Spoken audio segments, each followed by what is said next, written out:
And joining me now with more on this developing situation is Michael Auslin. He's resident scholar of Asian studies at the American Enterprise Institute.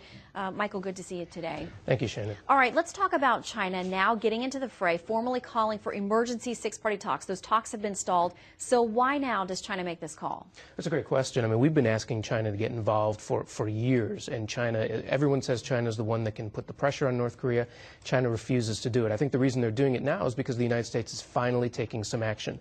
We put our aircraft carrier and some destroyers up there off this island. The Koreans are joining us. We're showing at least we're not going to be backing off and doing nothing, and maybe that's changing how Beijing looks at the situation. And the administration is emphasizing these war games were planned long ago, not in response to the latest attacks from North Korea.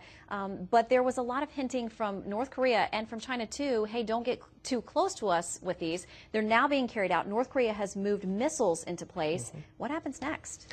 Well, it depends on how much we decide to do. What the reports are that we're not going to do live fire exercises. We don't know if we're going to be doing air exercises.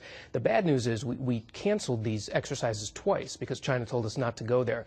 Now that there's a crisis, we're going in, so everybody is already at high tensions, and it's making the tensions in some ways worse, but it's also sending a show of resolve. What happens next is obviously up to the North Koreans. Do they do something stupid? Do they make a mistake and miscalculate? And if so, how do we respond? So we take risks by putting the aircraft carrier there and the destroyers, but we take more risks, I think, by not doing it. And we may be entering a time of transition with Kim Jong-il possibly passing power, we understand, to his third son, Kim Jong-un. What does that mean for us right now? Is there a window of opportunity to change things in North Korea? I think the window is that it's much more fragile and dangerous now. We just don't know what's happening. We usually don't know what's happening, but even we know less right now. We don't know if the Sun is going to be able to consolidate its power. We don't know if there's going to be power struggles inside North Korea. We don't know if they're doing this because they want to show resolve that they're not going to lose control over the regime. So for us, we're operating not only in a black box, but in a black box in the dark, and we have really no help coming from the Chinese or anyone else. The problem with the six-party talks now is what's the point? I mean, it's better to talk than not to talk, but there has to be a goal. There has to be a reason. It shouldn't just be an excuse for us to sit around the table and extend out our communications with North Korea without anything happening. We've been doing that for years, and look what we've gotten. We've gotten the shelling of this civilian island. And how does this now play out on the world stage as we have countries not only in this region but around the world watching to see what we do, how our president, how our administration reacts? What are they going to be looking for? Well, I think for years they've watched us do nothing. When the North Koreans sank the South Korean ship, we did nothing. When they set off their nuclear explosions, we did nothing. So for the first time, the world is seeing that the South Koreans and the United States sees this as significant enough that we have to send in some of our forces and show that we're in the region. I think that it will depend on whether or not they see us going back to a fruitless round of negotiating, which, again, we need to be talking, but we have to be very specific about what we want to come out of this and not just make it, open-ended. We need to get the Japanese on board with us very carefully.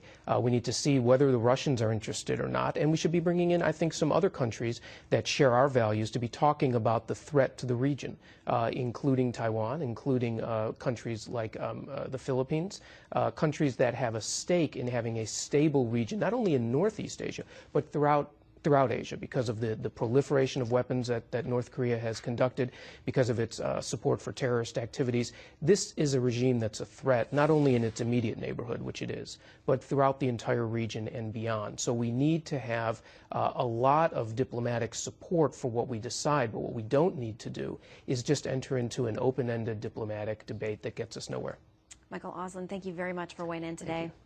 All right, new developments coming in on this. News this morning. A Fox News alert as China now calling for an emergency meeting to discuss the situation in the Korean Peninsula as the U.S.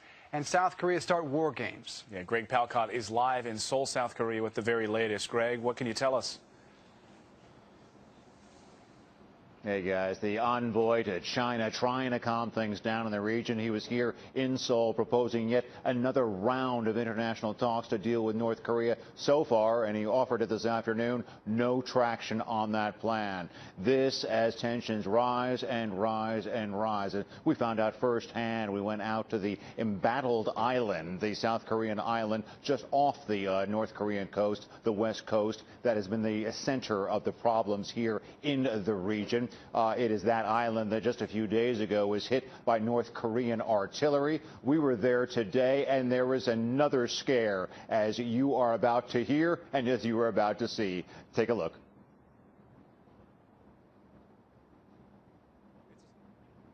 Here in South Korea, it is about 12:15 local time Sunday. We are on Yongbyon Island, the island that was hit by North Korean artillery just a couple of days ago. Well, in the past hour, there have been concerns and worries, signs of firing and flashes coming from the North Korean coastline. That is in the distance, about 7 miles from here. They have been saying that the exercises involving the U.S. and South Korean navies are provocative and that they would strike again. That is why the folks on the island are being told to stay in bunkers, and that's why the people on the ship are being told to leave very quickly.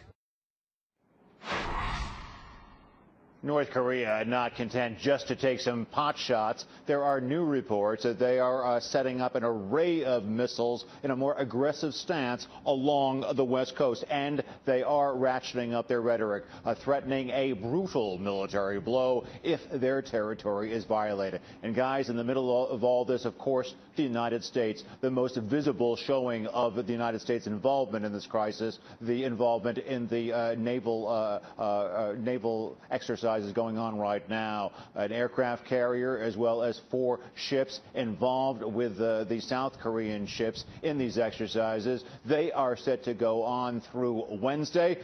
There's a lot of people watching and waiting this thing. They're holding their breath. This could be a very long week, and we'll be watching it all for you. Back to you. Tense stuff, Greg. Thanks so much for showing us that firsthand view.